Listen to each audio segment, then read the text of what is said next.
क्या आप जानते हो कि शैतान हमसे कैसे बात करता है? जब शैतान को हमसे बात करनी होती है तो वो हमारे सामने नहीं आ जाता जिसके बड़े बड़े सींग है या जिसका चेहरा बहुत ही ज्यादा डरावना है। शैतान कभी भी हमारे सामने आकर हमें ये नहीं कहता कि तुम इस पाप को करो या तुम इस काम को करो, लेकिन जब शैतान को हमसे बात करनी होती है तो वो हमसे कैसे बात करता है, आज के इस वीडियो में हम इसी के बारे सीखने जा रहे हैं। तो यदि आपको नहीं पता है कि शैतान हमसे कैसे बात करता है तो इस वीडियो के अंत तक बने रहे, क्योंकि आप इस वीडियो के खत्म होने तक जान चुके होंगे कि शैतान हमसे कैसे बात करता है। तो आइए हम परमेश्वर के वचन में देखते हैं कि शैतान हमसे कैसे बात करता है। बाइबल में लिखा है यूहन्ना की किताब 13वां अध्याय और 2 वचन। तो यहाँ पर इस प्रकार से लिखा है, जब शैतान शमौन के पुत्र यहूदा इस्करियोती के मन में यह डाल चुका था कि उसे पकड़वाए। तो आप यहाँ पर देख सकते हो कि शैतान ने यहूदा इस्करियोती से कैसे बात की। यहाँ पर लिखा है, जब शैतान शमौन के पुत्र यहूदा इस्करियोती के मन में डाल चुका था कि उसे पकड़वाए। तो यहाँ पर शैतान ने सिंपली यहूदा इस्करियोती के मन में डाला कि वो यीशु मसीह को धोखे से पकड़वाए।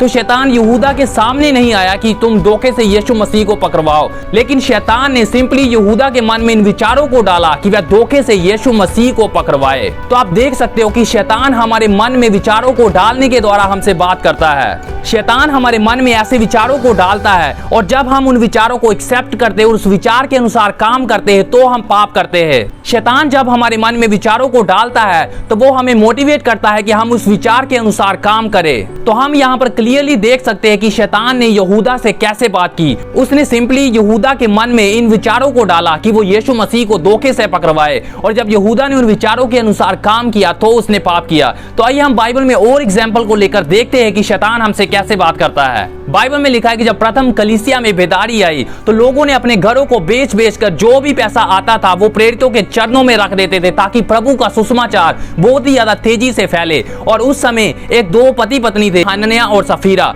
उनके पास कुछ भूमि थी और उन्होंने अपनी भूमि बेची और उसमें से कुछ भाग अपने पास रख लिया और कुछ भाग प्रेरितों के चरणों में रख लिया। आइए हम बाइबल में उनके बारे में पढ़ते हैं। तो बाइबल में लिखा है, हनन्याह नाम एक मनुष्य और उसकी पत्नी सफीरा ने कुछ भूमि बेची और उसके दाम में से कुछ रख छोड़ा, और यह बात उसकी पत्नी भी जानती थी, और उसका एक भाग लेकर प्रेरितों के पांव के आगे रख दिया। अभी पतरस ने उनसे क्या कहा, आप उसकी ओर ध्यान दे। 3 वचन में लिखा है, प्रेरितों के काम 5वां अध्याय और 3 वचन।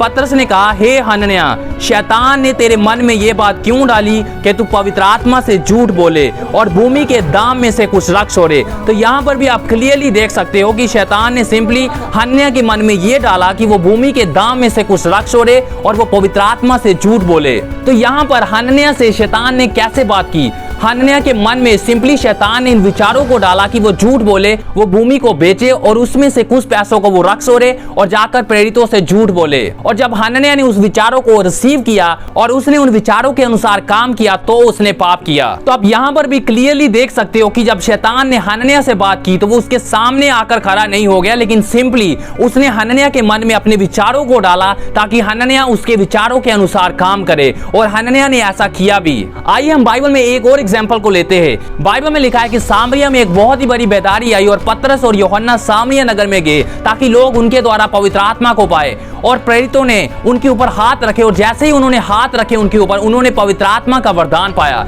और वहां पर एक शमौन जादूगर था, जब उसने देखा कि प्रेरितों के हाथ रखने से पवित्र आत्मा दिया जाता है तो बाइबल में लिखा है कि वो प्रेरितों के पास कुछ रुपये लेकर आया और उनसे ये कहता है कि मुझे भी ये वरदान दो कि मैं जिसके ऊपर हाथ रखूंगा पवित्र आत्मा पाए। और आप ध्यान दें कि पतरस ने उससे क्या कहा।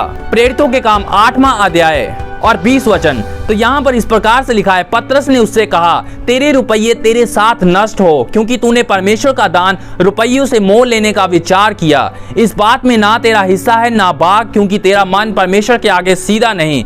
अभी अब 22 वचन की ओर ध्यान दे कि 22 वचन में क्या लिखा है। इसलिए अपनी इस बुराई से मन फिराकर प्रभु से प्रार्थना कर, संभव है तेरे मन का विचार क्षमा किया जाए। अब यहाँ पर भी क्लियरली देख सकते हो कि पतरस ने उससे कहा कि प्रभु से प्रार्थना कर, संभव है कि तेरे मन का विचार क्षमा किया जाए। तो यहाँ पर भी आप देख सकते हो कि उसके मन में सिंपली ये विचार आया कि वो प्रेरितों के पास रुपये लेकर जाए और उनसे ये कहे कि मैं जिनके ऊपर हाथ रखूं वो पवित्र आत्मा पाए। तो शैतान ने सिंपली उसके मन में इस विचार को डाला कि वो इसके अनुसार काम करे, और जब उसने इसके अनुसार काम किया तो उसने पाप किया। तो अभी आप इस वचन की ओर ध्यान दे। यहाँ पर ये नहीं लिखा कि बहुत सारे विचार। पतरस कहता है कि संभव है कि तेरे मन का विचार क्षमा किया जाए, यानी सिर्फ एक ही विचार है। चाहे आपके मन के अंदर बहुत ज्यादा विचार आते हैं, जहाँ सिर्फ एक ही विचार आता है और यदि आप उस विचार को एक्सेप्ट करके उसके अनुसार काम करते हो तो आप पाप करते हो। शमौन के मन में सिर्फ एक ही विचार आया और जब उसने उस विचार को एक्सेप्ट करके उसके अनुसार काम किया तो उसने परमेश्वर के खिलाफ पाप किया। तो हमने बाइबल में क्लियरली देखा कि शैतान हमसे कैसे बात करता है। शैतान सिंपली हमारे मन में विचारों को डालता है, जो भी वो हमसे कहना चाहता है वो हमारे मन में डालता है, और जब हम उन विचारों को रिसीव करके उसके अनुसार काम करते हैं तो हम परमेश्वर के विरुद्ध पाप करते हैं। तो आज के वीडियो में हमने ये सीखा कि शैतान हमसे कैसे बात करता है। हम हमारे आने वाले वीडियो में इसके बारे में बात करेंगे कि जब शैतान हमसे बात करता है तो उसके साथ क्या करना है। हम ऐसे ही वीडियोस अपने चैनल पर अपलोड करते रहते हैं, तो यदि आप ऐसे और वीडियोस देखने में इंटरेस्टेड हो तो अभी हमारे चैनल को सब्सक्राइब करें और नोटिफिकेशन बेल को ऑन कर ले ताकि हमारे सभी आने वाले वीडियोस आप तक पहुंच सके। Thank you very much for watching this video.